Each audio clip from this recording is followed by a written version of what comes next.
Hey guys, in this video I'm just going to talk to you about linear equations and the situation with no solution versus infinite solution.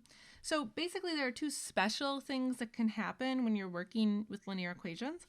So the first situation is no solution. So notice that there's nothing about this that would indicate that this is going to end up with no solution.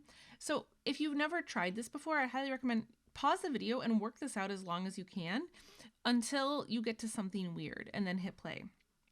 So if I'm going to work this out, I got to distribute everything first. So I'm going to get 6x minus 3 equals 4x plus 2 minus 6 plus 2x. Now pro tip, if you did work this out, negative 2 times negative x, that's a negative times a negative, so that should be positive.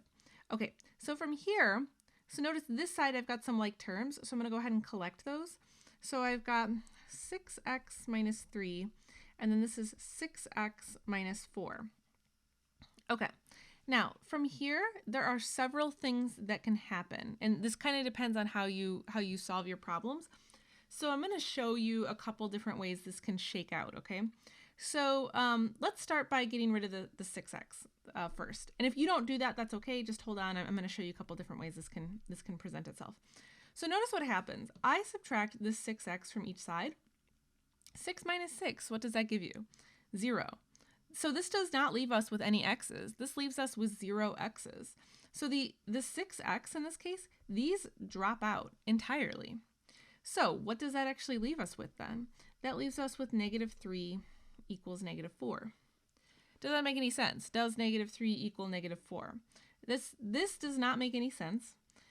This doesn't mean that we did it wrong. What this means is that this is what indicates there's no solution. So when you get something like this where it doesn't make any sense, the interpretation is no solution, and you have to actually state what it means. Now, I say no solution. I think a lot of times this notation is used. It's kind of fun to make it.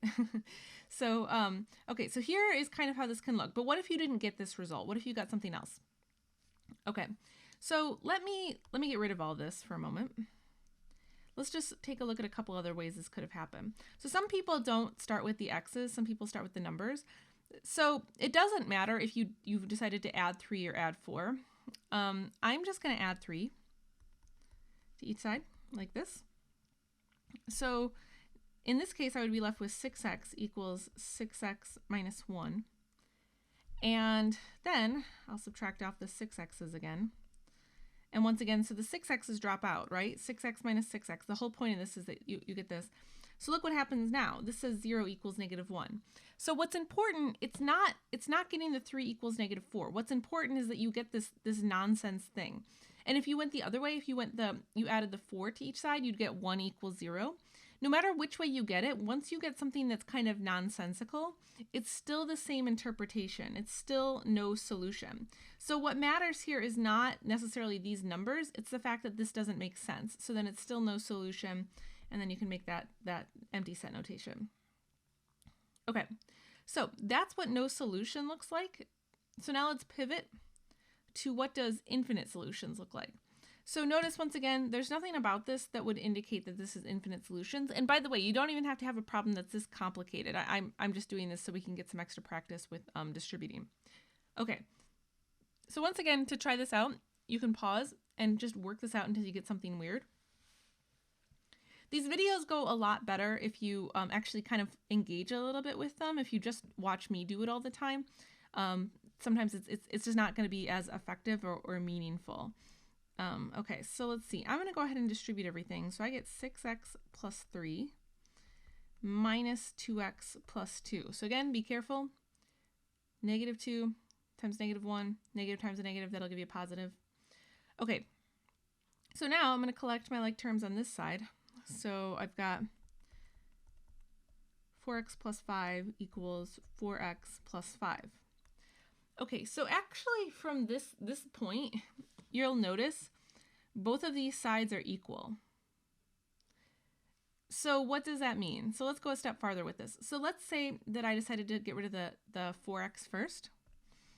So I'll subtract the 4x. So notice what happens actually, something very similar to the last one.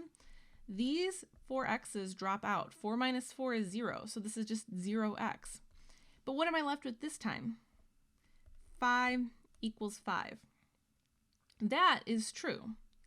Unlike in the last example, where I had this 0 equals -1, this nonsense, now in this case, I have something that is true, but we lost all of our x's. So the interpretation of this is that there are infinite solutions.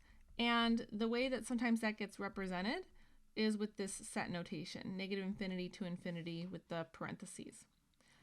Now, once again, what if this isn't the result that you had? There was another way you could have done this. So let me backtrack. We'll just backtrack a little bit here.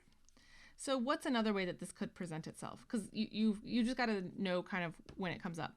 So let's say, once again, I start with the numbers. So let's say I subtract off the 5s first. So notice what happens. The 5s actually drop out in both cases. 5 minus 5 is 0. So I'm left with 4x equals 4x. So because these are equal, actually at this point, you could already make the conclusion this is infinite solutions.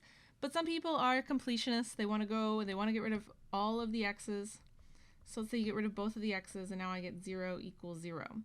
So this or this, notice the point here is that it's equal sides.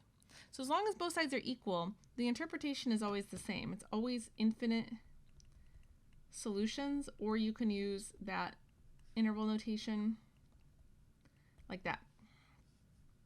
So what does this mean? So when you're working with linear equations, there are 3 possibilities for your solutions. So I have lots of videos where I talk about the one unique solution, but now we see there are 2 other things that could happen. So if you don't get like x equals 7 or x equals 5 or whatever, so this would be the one unique solution. You could get 0 equals 7, and that would mean no solution. And you could also get something like 0 equals 0, which would mean infinite solutions. So those are kind of the possibilities for what can happen with linear equations. And if you want to see more examples, you can check out my examples videos. I kind of sprinkle these types of problems in throughout. So if you're looking for more practice with that, check those out. And that's it for this one, guys. So thanks for watching. Let me know if you have any questions. You can drop me a comment. Otherwise, I'll talk to you guys next time.